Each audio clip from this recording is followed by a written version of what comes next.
கை அவளை நோக்கி நீள அது அவளது நெஞ்சுக்கு வெகு அருகில் வந்து உரச பதறி கட்டிலில் இருந்து எழுந்து நின்றாள் அவள்.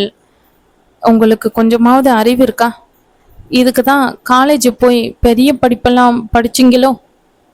அந்த டாக்டர் என்ன சொன்னாரு? காலை ஊனவே கூடாதுன்னு படிச்சு படிச்சு சொல்லல? இதுக்கு தான் மாவு கட்டு 2 காலிலையும் போட்டு இருக்கணும். எங்க அலமு பாட்டி. தாமரை, நான் இப்போ உங்க அலமு பாட்டியை பத்தி பேச இவ்வளவு கஷ்டப்பட்டு படியேறி வரல. நிறுத்துறியா? எனக்கு அறிவு நிறையவே இருக்கு. அதான் என்ற பொண்டாட்டி மனசு வருத்தப்பட்டு போனது எனக்கு பிடிக்கல. அதுக்கு காரணம் நான் தானோன்னு தூக்கமே வரல. உன்னை உடனே பார்த்து உனக்கு எல்லாம் விளக்கி விளக்கி என்றதும் கண்கள் தாமாக ஸ்ரீனி சொன்னதை நினைத்து அந்த ரூமை வலம் வர அங்கே ஒரு தொடப்பமும் இல்லாததால் நிம்மதி அடைந்து சொல்லிட்டு போலான்னு வந்தேன். ப்ளீஸ் இங்கே வா. இதுக்கு மேலே உன்னோட போராட எனக்கு தெம்பில்லை. ப்ளீஸ் இங்கே வந்து என் பக்கத்தில் உட்காரு. அப்பொழுது பேசாமல் அவளுடைய கை அந்த தொட்டிலை ஆட்ட, இப்போ எதுக்கு காளி தொட்டில ஆட்டுற? கொஞ்சம் வெயிட் பண்ணு.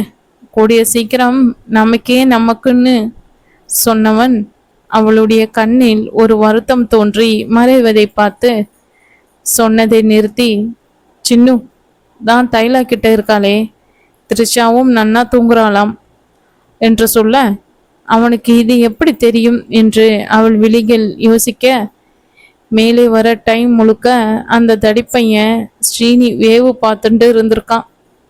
கடைசி படியில் வந்ததும் வில்ல மாதிரி குறுக்க வந்து சபாஷுன்னு சொல்லி சிரிக்கிறான். பற்கள் கடிப்பட்டன. அச்சோ, ஸ்ரீனி பார்த்துட்டாரா? போச்சு, என்னை கேலி பேசி விடவே மாட்டாங்க. நீங்க எதுக்கு இப்போ வந்தீங்க? நான் நாளைக்கு பார்த்து நிஜமா சொல்லு. நீ நாளைக்கு இல்லை இன்னைக்கு வந்திருப்பியா? இப்பொழுது ஒன்றும் பேசாமல் மௌனம் காக்க அவன் அவளை இதற்கு தான் வந்தேன் என்பதை போல் கையை விரித்தான். தாமரை, வந்தாச்சு. இப்போ உடனே போக முடியாது.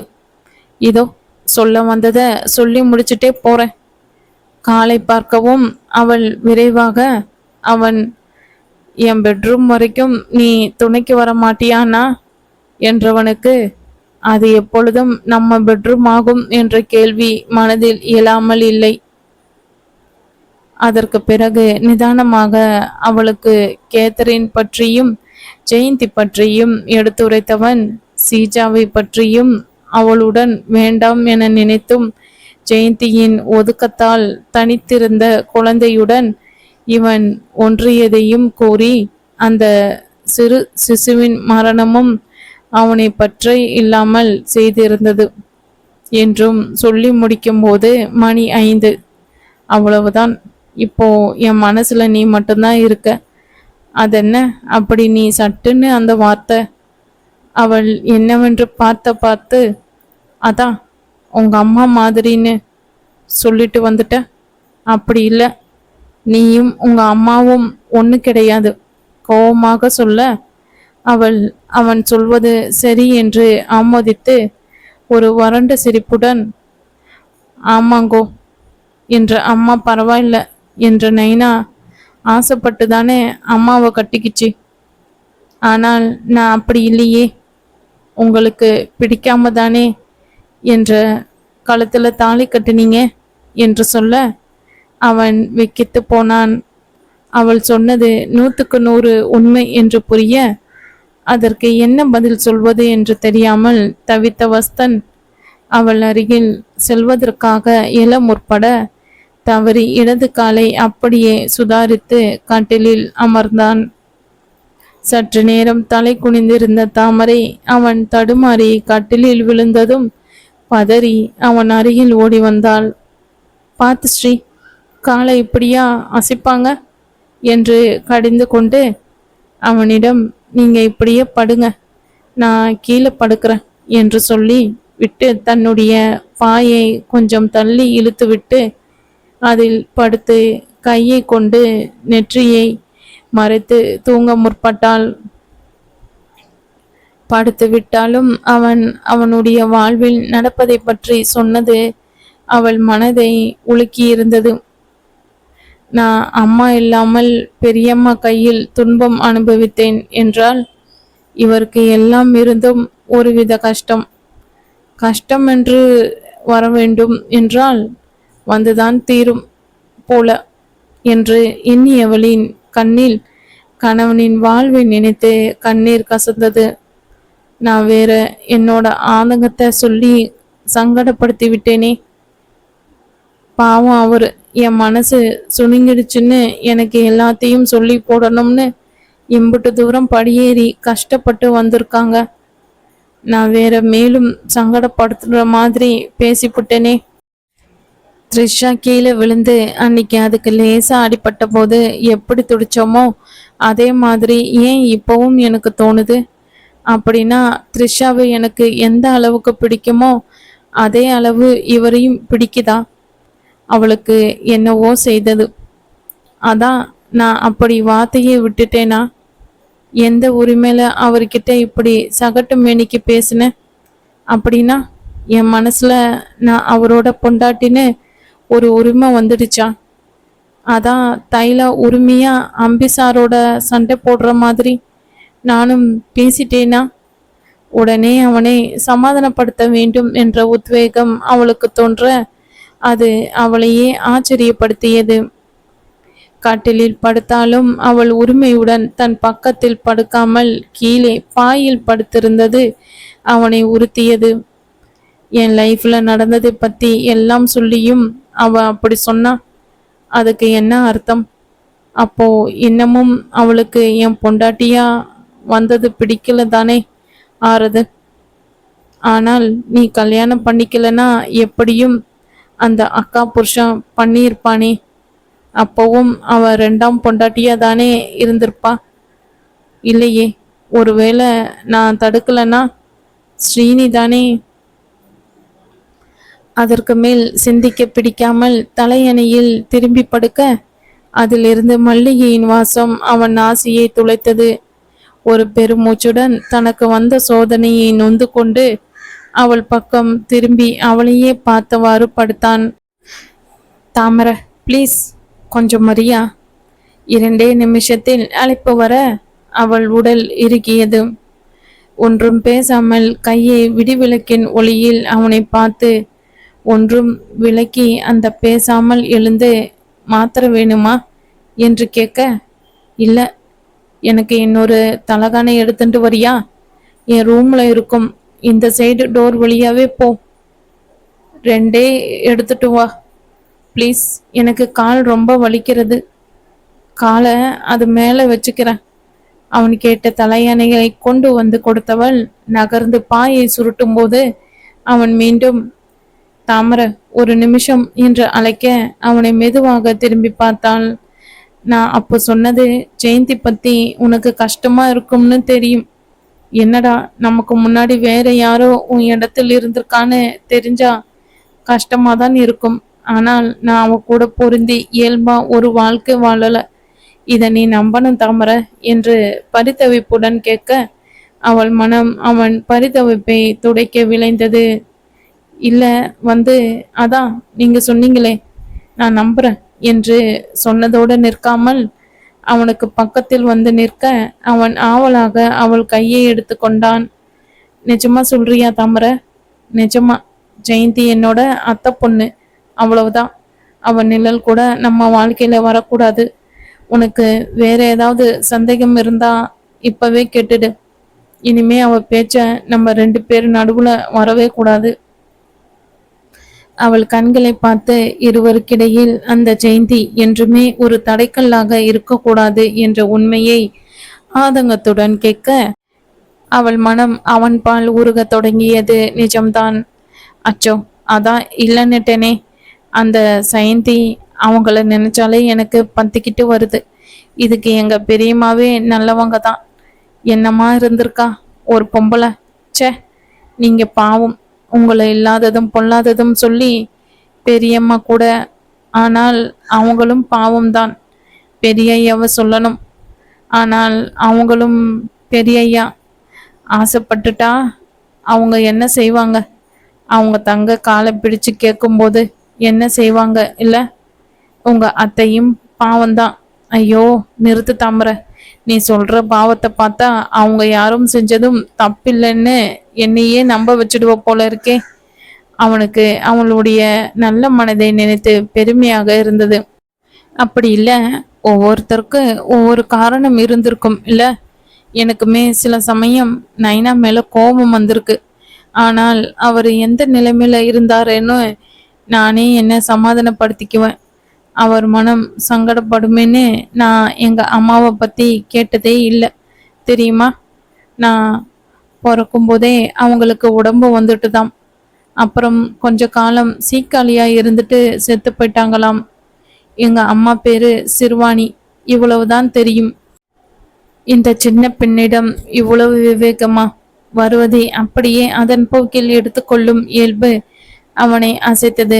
இவளை விட வயது மன முதிர்ச்சியும் அதிகம் உடையவன் நான்.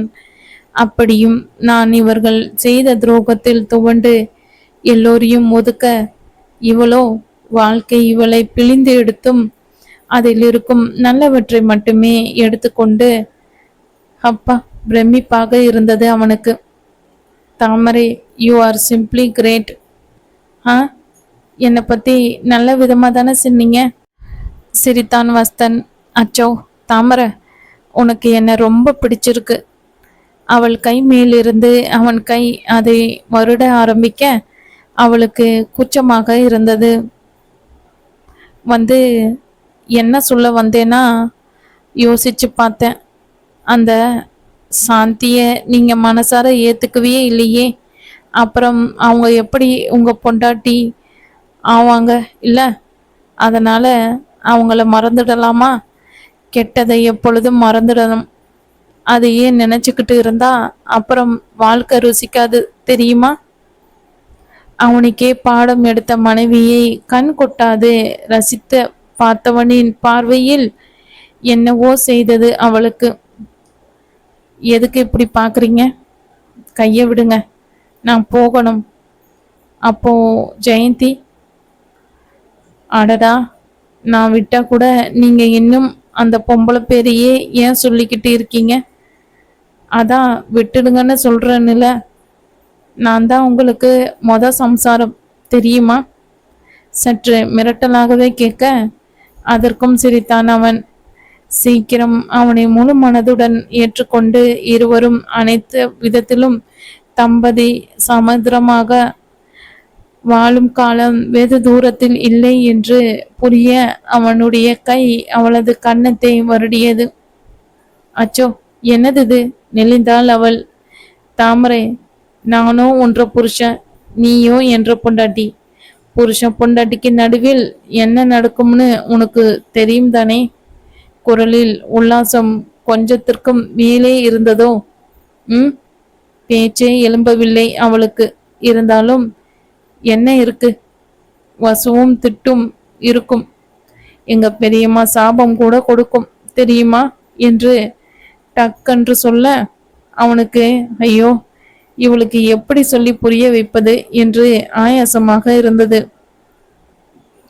மெதுவாக அவள் கன்னத்தை நிமிட்டி அதை தன்னுடைய உதட்டில் வைத்து ஒரு முத்தம் கொடுத்து மீண்டும் ஈரம்பட்ட தன் விரல்களை அவள் உதட்டில் வைக்க அவள் முகத்தை சுருக்கி சி எச்சி என்று அதை துடைத்து, த்ரிஷா பாப்பாவும் இப்படித்தான் எச்சி வைக்கும் என்ற கன்னத்துல எனக்கு பிடிக்கவே பிடிக்காது என்று படு தீவிரமாக சொல்ல அவன் கஷ்டம்டா என்று முணுமுணுத்து, இனிமேல் இப்படித்தான் பழகிக்கோ சரியா என்று அவள் கண்களை ஆழ்ந்து நோக்கி சொல்ல அவன் கண்களின் கருமணியில் தன்னை கண்டவள் தலை தானாக ஆடியது. இல்ல வேணாம், என்னவோ மாதிரி இருக்கு என்று சொல்லி அவன் கையை விலக்கி கட்டிலிருந்து கீழே இறங்கியவள் பாயை சுருட்டி ஓரத்தில் வைக்க அவன் மீண்டும் எழுந்து அமர்ந்தான். நீ எங்க போற இப்போ? இதே ரூம்ல இருக்க பிடிக்கலனா நான் மெதுவா என் ரூமுக்கு போயிடுறேன். மாடிக்கு ஏறி வந்த என்னால இதோ 4 எடுத்து வச்சு என் ரூமுக்கு போக முடியும். குரலில் எரிச்சலும் வருத்தமும் சரிவிகிதம் கலந்திருக்க சொன்னவனே ஏறிட்டு பார்த்த தாமரை, விடிய போகுது, சின்னுவுக்கு பால் கொடுக்கணும், அதுக்கு பசி வந்துடும் என்று சொல்லிவிட்டு திரும்பியவள் அவனுக்கு எதிரில் சுதந்திரமாக உரிமையாக பாத்ரூமுக்குள் செல்ல என்னவோ கூச்சமாக இருக்க தன்னுடைய பையில் குடைந்து எதையோ எடுத்துக்கொண்டு கதவை நோக்கி நகர, அவன் காலையிலே எழுந்து பல் தேய்க்கிற பழக்கம் எல்லாம் ஒன்ற ஊர்ல இல்லையா தாமரை என்று கேலியால் தான் அவளை சரி செய்ய முடியும் என்ற முடிவுடன் கேட்க, அவள் நிதானமாக விளக்கை போட்டு கையில் இருந்த வேப்பங்குச்சியை தூக்கி காண்பித்தாள். என்ன, அந்த குச்சியால் என்ன அடிக்க போறியா? தாமரை முறைத்தால். புளிய விரட்டிய தமிழச்சி உண்டு, ஆனால் ஒரு சின்ன குச்சியால உன்னை கிண்டல் பண்ண என்ன, அதுவும் கால் சரியில்லாம நிராயுதபாணியாக நான் இருக்கும் நிலையில அடிக்க நினைக்கிறது தப்புமா? ஆல்சோ புருஷனை அடிக்கிறது மகா பாவம். அவன் கண்ணை உருட்டி அவளைப் போலவே சொன்ன விதத்தில் சிரிப்பு வந்தாலும் அதை கண்ணோடு நிறுத்தி உதட்டுக்கு வரவிடாமல் தடுத்த தாமரை, நான் கீழே பின்பக்கம் இருக்கிற ரூம்ல தேய்ச்சிக்கிறேன் என்று மிடுக்காக சொல்லிவிட்டு அவன் சிரிப்பு அவளை தொடர கதவை தனக்கு பின்னால் சாத்தி சென்றாள். கீழே வந்து காலை கடன்களை முடித்து அடுக்கலைக்கு செல்ல அங்கே தைலா பாலை காய்ச்சி கொண்டிருந்தான். சாமி அப்பொழுதுதான் குளித்து முடித்து துண்டை காய போட வந்து கொண்டிருக்க அம்பி காப்பி டிகாஷனை இறக்கி கொண்டிருந்தான். சின்ன அழகாக அந்த ராக்கரில் கண் விழித்து விரலை குதப்பி கொண்டு இருந்தது. ஒரு நாள் இரவு முழுவதும் அதை பிரிந்திருந்த ஏக்கம் தாமரையை வாட்ட, சின்னு அம்மா கிட்ட வா தங்கம் என்று சொல்லி குழந்தையை தூக்கி மடியில் கிடத்தி கொண்டு அங்கேயே அமர்ந்து கொஞ்ச அங்கிருந்த மூவரும் அவளது அம்மா என்ற சொல்லில் திகைத்து பின் அவர்கள் செய்த காரியத்தை தொடர்ந்தார்கள். அம்பி, முதல்ல வஸ்தனுக்கும் காப்பியை சூடாய் கொண்டு போய் கொடு, அவன் காத்தால சீக்கிரம் எழும்ப சொன்னான். சாமி சொல்ல நிமிர்ந்த வேகத்தில் கழுத்து வலிக்க அதை தாண்டி, ஐயோ அவரு ரூம்ல இந்த அம்பிசாரு போனா அவரு அங்கேயே இல்லையே, இவரை யாரு இப்படி கஷ்டப்பட்டு மாடிக்கு வர சொன்னது என்று அதற்கும் அவனுக்கு காலை வேலை அர்ச்சனையை செய்தவள் அவசரமாக, நான் எடுத்துட்டு போறேன் தைலா, சின்னுவுக்கு பால் நீ கரைச்சு கொடு என்று விரைவாக குழந்தையை அந்த ராக்கரில் போட்டுவிட்டு அதே வேகத்தில் எழுந்து சாமி கையில் வைத்திருந்த ட்ரேயை வாங்க கையை நீட்டினாள். இப்பொழுது செய்த வேலையை அனைவரும் விட்டுவிட்டு அவளை திரும்பி பார்க்க அவளுக்கு கூச்சமாக இருந்தது. இருந்தாலும் எதையும் காட்டிக்கொள்ளாது அந்த ட்ரேயை வாங்கி கொண்டு ஆளுக்குள் நுழையும் முன் அம்பியின் குரல் அவளை தடுத்தது. தாமரம்மா, வஸ்தனையா கீழே பெரிய ஐயா ரூம்ல இல்லை, அதுதான் அவளுக்கு தெரியுமே. ஆனால் அம்பிக்கு எப்படி? ஸ்விட்ச் போட்டது போல் அதிர்ச்சியில் நிற்க கையில் இருந்த ட்ரே ஆடியது. அதிலிருந்து காப்பி சற்றே சிந்த பக்கவாட்டில் திரும்பி அம்பியை பார்த்தாள். அவனோ சாமியிடம் பேசி கொண்டிருந்தான். சாமி எப்பொழுதும் காலையில் அவரு எக்ஸசைஸ் செய்வாரு, அதுவும் இப்போ அந்த டாக்டர் சொன்ன தெரப்பி செய்யறதுக்கு அவர் நிற்கும்போது பக்கத்துல நான் இருக்கதான் அவருக்கு பிடிச்சிருக்க வசதியா இருக்கும். சரி, இன்னையிலேருந்து ஆஃபீஸ் வேற போகணும்னு சொன்னாரா, அதான் இங்க வரத்துக்கு முன்னமே ரூமுக்கு போனா படுக்க கலைஞ்சிருக்கு. ஆனால் அவர் இல்லை, அவரோட சூட்கேஸும் அங்கேயே இருக்கு.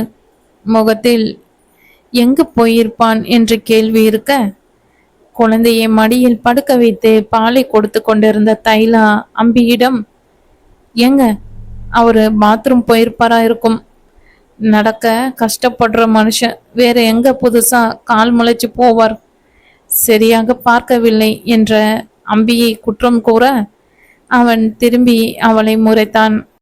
லைட்டை போட்டு பார்த்துட்டு தான் சொல்றேன் தைலா, பாத்ரூம்லையும் இல்லை, வாசல் வரைக்கும் பார்த்துட்டும் வந்துட்டேன். அம்பி சொல்ல தைலா ஒருவேளை மாடிக்கு தன்னோட ரூமுக்கு என்று ஆரம்பிக்க, சாமி அது எப்படி மாடிக்கு போவான், லிஃப்டா இருக்கு, ஸ்ரீனி ஹெல்ப் பண்ணினானோ என்னவோ. சாமிக்கு குழப்பம். அப்படி இருக்காது, ஸ்ரீனி ஐயா தன்னோட ரூம்ல த்ரிஷாவை படிக்க வச்சிருக்காரே, அவர் படுத்தா விடிஞ்சு அடுத்த நாள் கோழி கூட கூவி விடும். இவரை நாம தான் எழுப்பணும், அது ஸ்ரீனியாக இருக்காது என்று தைலா பட்டவர்த்தமாக சொல்ல, இப்பொழுது தாமரை கூச்சத்தில் சிவந்த முகத்தை எங்கோ போய் வைத்துக் கொள்வது போல் தெரியாமல், அவரு மாடியில தான் படுத்திருக்காரு, நான் அங்கதான் இந்த காப்பியை கொடுக்க போறேன் என்று கெத்தாக சொல்வதாக நினைத்து கீச்சு குரலில் சொல்லிவிட்டு நகர ஆரம்பிக்க, அம்பி விடாமல், ஒரு மனுஷனை பேச விட மாட்டீங்களே, அவர் மாடியில தன்னோட ரூம்லையும் இல்லை, நான் என்ன மடையனா, வாசல்ல பார்க்க தெரிஞ்ச எனக்கு ஒருவேளை அவர் மாடிக்கு போயிருப்பாரோன்னு பார்க்க தெரியாதா, அங்கேயும் இல்லை, காரும் வாசல்ல தான் இருக்கு என்று கவலையாக பாதியில் நிறுத்தினான். சற்றென்று மூவருக்கும் உள்ளே விளக்கெறிந்து வெளியே அவர்கள் முகத்தை பிரகாசமாக்க, மூவரும் ஒன்று சேர்ந்து தாமரையை பார்க்க, அவளுக்கு அப்படியே அந்த காப்பியை இன்னமும் சூடுபடுத்தி மஸ்தன் தலையில் கொட்ட வேண்டும் என்று தோன்றியது. அவர் என்னோட ரூம்ல தான் இருக்காரு, வந்து என்னோட கட்டுல தான் படுத்திருக்காரு என்று தெளிவாக விளக்குவதாக நினைத்து அவர்கள் கற்பனைக்கு மேலும் தீனி போட்டு குழப்பி அடிக்க, அவர்கள் கண்கள் தாமரையின் கண்களின் அளவு விரிந்தாலும் ஒருவரும் ஒன்றும் சொல்லாமல் ஒரே வினாடியில் அவரவர் வேலையை பார்க்க ஆரம்பித்தார்கள். மேலும் என்ன சொல்லி அவர்களை சரிப்படுத்துவது என்று யோசித்து, இந்த நிலையில் எது சொன்னாலும் அது தனக்கு தான் சங்கடத்தை தரும் என்று புரிய ஒன்றும் பேசாமல் நடந்து மாடிக்கு ஏறினாள். அங்கே சாமி புத்தென்று கீழே அமர தைலாவும் அம்பியும் ஒருவரை ஒருவர் பார்த்து, இனிமேல் எல்லாம் நல்லதுதான் நடக்கும் என்று ஒரே மாதிரியாக சொன்னார்கள். தன்னுடைய அறையில் நுழைய அவன் அங்கே கட்டிலில் ஒரு காலை தொங்க விட்டு கொண்டு உட்கார்ந்திருந்தான். இந்தாங்க காப்பி. கீழே நடந்ததை நினைத்து சங்கோச்சத்தில் எங்கோ பார்த்து அவனிடம் நீட்ட, அவன் அதை கையில் வாங்காமல் இருக்க நிமிர்ந்து அவன் முகம் பார்த்தாள். என்ன, வாங்குங்கோ, நான் கீழே போகணும். இதோ பார் தாமரை, எனக்கு பல் தேய்க்காம பெட் காப்பி சாப்பிட்ற வழக்கம் எல்லாம் இல்லை. இனிமேல் ஒன்னொன்னா என்னை பற்றி நீ தெரிஞ்சுக்கணும். ஓகே, இப்போ இங்க வா, என்னை பிடி என்று அவளை அழைக்க, சரி தன் ரூமுக்கு போகிறான் என்று நினைத்து அவன் அருகில் வந்து எட்ட நின்று ஒரு கையை மெதுவாக நீட்டினாள். நாம என்ன ஐநா சபா ஒப்பந்தமா பண்றோம்? நீ கைய அமெரிக்க ஜனாதிபதி மாதிரி நீட்ட, நான் இங்கிலாந்து ஜனாதிபதி மாதிரி அதை பிடிச்சு குலுக்க. எனக்கு ஹெல்ப் வேணும்னு சொல்றேன், கிட்டக்க வாமா குரலில் சலிப்புடன் சொல்ல, அவளும் அருகில் செல்ல சிரிப்பை அடக்கி கொண்டுதான் அவன் கண்கள் குறும்பில் மின்னியதை அவன் ஒரு கையை கட்டிலில் ஊன்றி மறு கையால் அவளது இடுப்பை அணைத்து கொண்டு எழ முயற்சிக்கவும் தான் கண்டு கொண்டாள்.